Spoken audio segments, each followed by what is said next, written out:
अभी कुछ दिनों से भारत विरोधी जो भी लोग हैं, जो भी भारत के विपक्ष में कुछ भी करते हैं, जो भारत में आतंकवाद को बढ़ावा देते हैं, उन लोगों की अचानक दूसरे देशों में हत्या हो जा रहा है, जिसकी वजह से कई लोग भारत की राय एजेंसी पर इल्जाम लगा रहे हैं कि भारत की राय एजेंसी इन लोगों को एक एक करके मार रही है। तो क्या है हमारे राय एजेंसी के बारे में सच्चाई और कैसे काम करती है दूसरे देशों में हमारी राय एजेंसी, आइए जानते हैं आज के वीडियो में। अगर वीडियो में नए हैं तो चैनल को सब्सक्राइब कर लें और बेल आइकन को भी ऑन कर लें ताकि हमारा हर वीडियो आपको तुरंत मिले। जब भारत आजाद हुआ तो आईबी यानी इंटेलिजेंस ब्यूरो को इंटेलिजेंस इकट्ठा करने की जिम्मेदारी दी गई, देश के अंदर की भी और देश के बाहर की भी। अब इंटेलिजेंस इकट्ठा करने के 5 तरीके होते हैं जिनको इस्तेमाल करके इंटेलिजेंस को इकट्ठा किया जाता है। पहला है ह्यूमन इंटेलिजेंस, इसमें एजेंट के थ्रू इंटेलिजेंस इकट्ठा की जाती है। दूसरा है सिग्नल इंटेलिजेंस, इसमें सिग्नल के थ्रू दखल देकर इंफॉर्मेशन को इकट्ठा किया जाता है। और तीसरा है इमेजिनरी इंटेलिजेंस, इसमें रडार सेंसर से या सैटेलाइट से ली गई फोटो का इस्तेमाल करके इंफॉर्मेशन को इकट्ठा किया जाता है। और चौथा होता है ओपन सोर्स इंटेलिजेंस, इसमें इंफॉर्मेशन इंटरनेट से उठाई जाती है। और पांचवा मेजरमेंट एंड सिग्नेचर इंटेलिजेंस, इसमें इमेजिनरी इंटेलिजेंस से ली गई डेटा को इंटरप्ट किया जाता है, जैसे रडार से ली गई तस्वीरों में जो इंफॉर्मेशन है उन्हें कलेक्ट करना और आइडेंटिफाई करना। अब एक तरफ अमेरिका और रूस की सारी एजेंसियां जहां इन तरीकों का यूज कर रही थी, वहीं आईबी इन सारे तरीकों का इस्तेमाल करने में नाकाम हो रही थी। नाकाम होने का कारण मेन पावर था। 1962 में इंडिया और चीन के बीच जब वार छिड़ जाती है और चाइना को भारत की हर गतिविधि के बारे में सटीक जानकारी मिल रही थी, उनकी इंटेलिजेंस मजबूत थी, वहीं चाइना की गतिविधि के बारे में हमें कुछ नहीं पता चल रहा था, यानी हमारी इंटेलिजेंस कहीं न कहीं फेल हो गई थी। 1962 में चाइना से हार के बाद इंडिया जागा और सिक्योरिटी को मजबूत करने के लिए आईबी के अंदर 2 नए बदलाव किए और 2 नए ऑर्गेनाइजेशन बनाए गए। पहला था एविएशन रिसर्च सेंटर, इसमें इमेजिनरी इंटेलिजेंस और एरियल सर्विलांस का काम सौंपा गया। और दूसरा था स्पेशल सर्विस ब्यूरो या सशस्त्र सीमा बल, इसका काम था बॉर्डर की रक्षा के लिए एविएशन रिसर्च सेंटर की डेटा को समझना। लेकिन अभी भारत संभला भी नहीं था कि पाकिस्तान की तरफ से 1965 में हमला कर दिया जाता है। भारत यह युद्ध जीत तो गया, लेकिन एक बार फिर भारत की इंटेलिजेंस कुछ भी नहीं कर पाई और एक बार फिर इंटेलिजेंस फेल हो गया। इंटेलिजेंस के फेल होने के बाद इंदिरा गांधी ने आईबी की कमियों को दूर करने के लिए टॉप एजेंट आर.एन. काओ को एक मीटिंग में बुलाई। मीटिंग में आर.एन. काओ ने एक नई इंटेलिजेंस की ब्लूप्रिंट रखी, जिसका काम होगा सिर्फ और सिर्फ दूसरे देशों से इंफॉर्मेशन कलेक्ट करना। और इस टीम को बनाने के लिए सब्जी वाले से लेकर पान वाले, पहलवान और दूध वाले को भी इस टीम में शामिल करने के लिए बुलावा भेजा गया। और इन सभी को खुद रामेश्वर नाथ काओ ने सिलेक्ट किया था। और ऐसे बनी थी हमारे देश की फॉरेन इंटेलिजेंस टीम, जिसे हम रॉ के नाम से जानते हैं, जिसका पूरा नाम रिसर्च एनालिसिस विंग है। इसमें शुरुआती दौर में करीब 250 एजेंट को चाइना, पाकिस्तान सहित 15 देशों में भेजा गया। स्टूडेंट बनने से लेकर रिक्शा चलाने तक और डेटा कलेक्ट करने में ये सब बड़े माहिर थे। और आज के समय में ये संख्या सैकड़ों के बजाय हजारों में है। और ये सब एजेंट दुनिया के कोने कोने में इस समय फैले हुए हैं।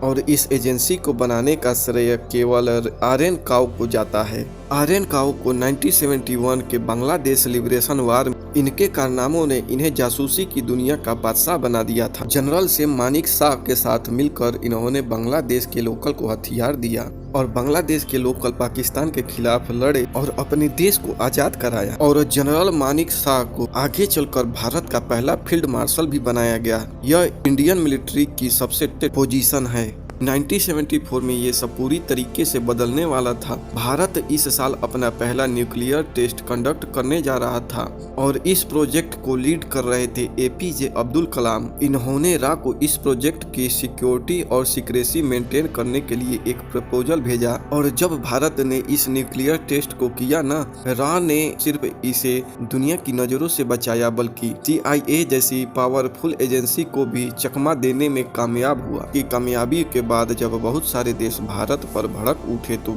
रॉ ने एक इम्पोर्टेंट भूमिका निभाई। कई देशों के साथ अच्छे संबंधों को मेंटेन करने में इस टेस्ट की कामयाबी के बाद रॉ को देश के इंटरनल कॉन्फ्लिक्ट और सीक्रेट ऑपरेशन में भी इन्वॉल्व किया जाने लगा। और इस टेस्ट के 4 साल बाद ही पाकिस्तान भी न्यूक्लियर टेस्ट करने में जुट गया। इस टेस्ट को काउंटर करने के लिए रॉ ने ऑपरेशन कहूटा लॉन्च किया। इस हाईली सीक्रेटिव मिशन को कंप्लीट करने के लिए पाकिस्तान में तैनात 200 एजेंट को चुना गया। इन्हीं में से एक हमारे present national security adviser Ajit Doval भी थे। इन सभी का काम पाकिस्तान की न्यूक्लियर टेस्ट को कंफर्म करना था और इन रॉ एजेंट ने वहां महीनों न्यूक्लियर टेस्ट के साइंटिस्ट को फॉलो किया, लेकिन इनके हाथ कुछ भी नहीं लगा। लेकिन हमारे एक एजेंट ने जब न्यूक्लियर साइंटिस्ट के बाल को एक सैलून से कलेक्ट किया तो उन्हें उसमें न्यूक्लियर रेडिएशन के रेड्यूज मिले। इस सैंपल को इंडिया भेजने पर उनके बालों में यूरेनियम की भारी मात्रा डिटेक्ट हुई और आखिरकार मिशन सक्सेसफुल रहा। लेकिन कहानी यहाँ खत्म नहीं होती है। अब पाकिस्तान के न्यूक्लियर बेस को डिस्ट्रॉय करना इनकी प्रायोरिटी बन गया था। रॉ एजेंट एक पाकिस्तानी न्यूक्लियर साइंटिस्ट को ब्लैकमेल करते हैं और ब्लैकमेल करके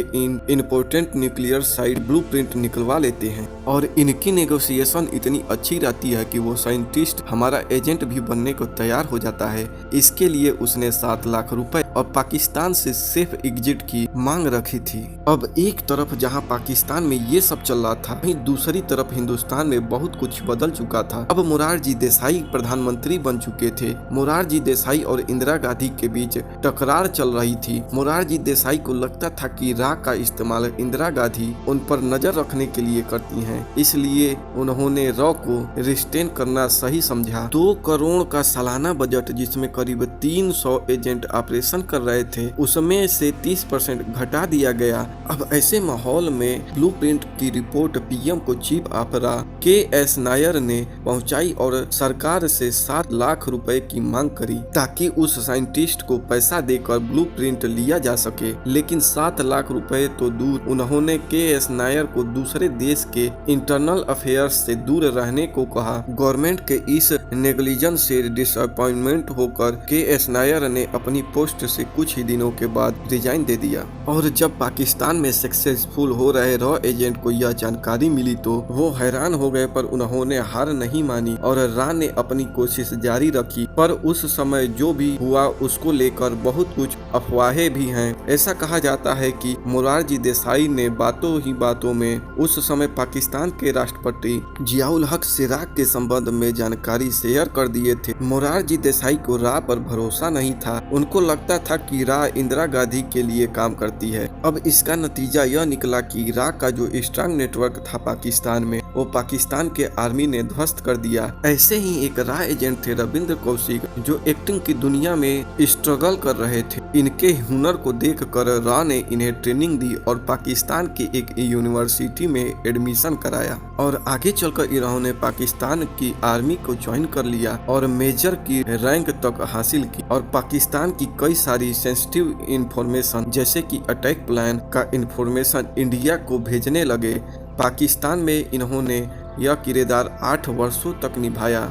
बदकिस्मती से आईएसआई के द्वारा 1985 में ये पकड़े गए। 2 साल तक इन्हें सियालकोट की जेल में टॉर्चर किया गया, लेकिन इन्होंने अपनी चुप्पी नहीं तोड़ी और आखिरकार 2001 में पाकिस्तान के जेल में ही बीमारी के वजह से ये शहीद हो गए। ऐसे आज भी हजारों रॉ एजेंट ग्लोबल थ्रेट को एलिमिनेट कर रहे हैं और गुमनाम सीक्रेट ऑपरेशन में आज भी एक्टिव हैं और अपने काम को बखूबी निभा रहे हैं। यही नहीं, रॉ ने अपने मिशन को कामयाब करने के लिए कई बार इंटरनेशनल एजेंसी के साथ हाथ मिलाया है। जैसे कि 1980 में रॉ ने अफगानिस्तान की security agency KHAD, Soviet union security agency KGB के साथ मिलकर किया है। इनमें से एक ऑपरेशन खालिस्तान की मांग कर रहे सिख मिलिटेंट्स को ट्रैक डाउन करने के लिए किया गया था। KHAD का नेटवर्क पाकिस्तान में काफी स्ट्रॉन्ग था, जिससे सिख मिलिटेंट्स को ट्रैक करना आसान हो गया था। इसके अलावा अगर हम अमेरिका स्पाई एजेंसी CIA की बात करें तो CIA और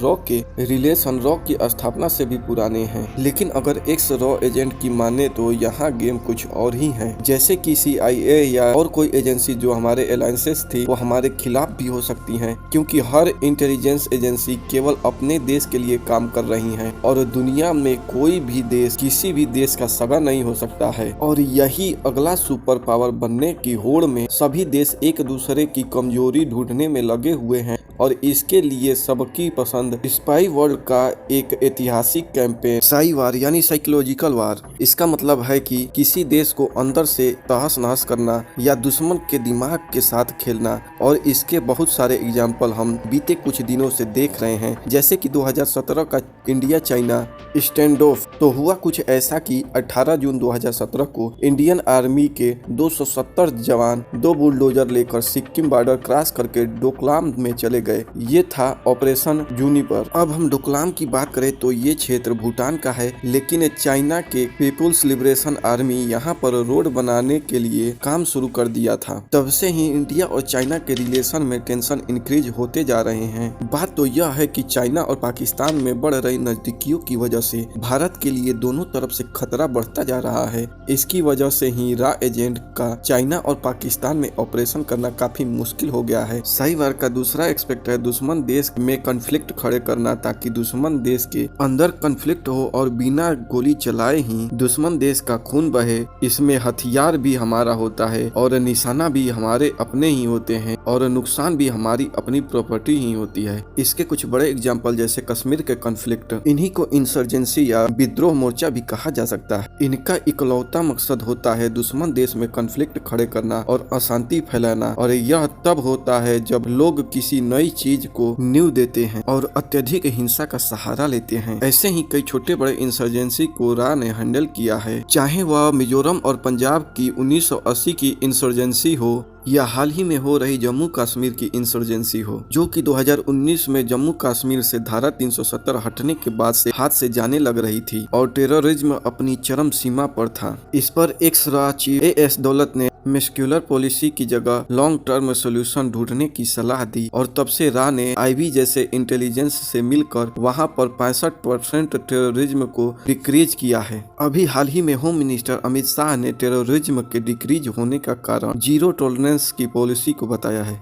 इसका मतलब है कि आतंकवाद के खिलाफ सख्त कदम उठाना, जिससे कि वहां की GDP में इस साल 10% बढ़ने की आशंका है। वो क्वेश्चन ये उठता है कि आखिरकार ये दंगे होते कहाँ से हैं? ये दंगे ऐसे ही तो नहीं हो जाते हैं। एक्चुअली में रेयरली ही 2 पार्टियों में दंगे होते हैं, अधिकतर तीसरी पार्टी ही दंगा कराती है और इसी को बोला जाता है लेफ्ट विंग एक्सट्रीमिस्ट्स। और ऐसे ही टेररिज्म से रॉ सालों से भिड़ता चला आ रहा है, और प्रॉब्लम तब खड़ी होती है कि जब हम चाहे जितने भी आतंकियों को देश से हटाएं, उनकी जगह हजारों आतंकवादी वापस आ जाते हैं। और इसी को बोला जाता है आइडियोलॉजी। इसमें देशभक्ति के नाम पर इन्हें गुमराह किया जाता है और इन्हें आतंकवाद के लिए बढ़ावा दिया जाता है, और ये जन्नत पाने की होड़ में आगे बढ़ते हैं और टेररिज्म करने लगते हैं। इनको खत्म करने के लिए केवल रॉ के करने से कुछ नहीं होगा, इन्हें जड़ से उखाड़ के फेंकना होगा। जहाँ से ये पनपते हैं वहाँ इनके कनेक्शन को पूर्ण रूप से खत्म करना होगा। और आपको ये रॉ की जानकारी कैसी लगी हमें कमेंट बॉक्स में जरूर बताएं।